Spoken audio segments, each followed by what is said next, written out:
கொண்ட குருபரனே அறம் பொருள் இன்பம் வீடுமே தந்தருள்வாய் தந்திடுவாய் வரமதனை ஸ்கந்த குருநாதா ஷண்முகா சரணம் சரணம் ஸ்கந்த குரு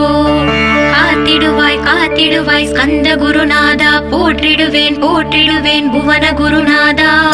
போற்றி போற்றி ஸ்கந்தா போற்றி போற்றி போற்றி முருகா போற்றி அருமுகா போற்றி அருட்பதம் அருள்வாய் தகப்பன் சுவாமியே என் இதயத்துள் தங்கிடுவாய் சுவாமி மலேதனில் சொன்னதை சொல்லிடுவாய் சிவகுருநாதா செப்பிடுவாய் பிரணவமதை அகக்கண் திறக்க அருள்வாய் உபதேசம் திக்கெல்லாம் வென்று திருச்செந்தில் அமர்ந்தோனே ஆறுமுக சுவாமி உன்னை அருட்ஜோதியாய் காண அகத்துள்ளே குமராணி அன்புமயமாய் வருவாய்.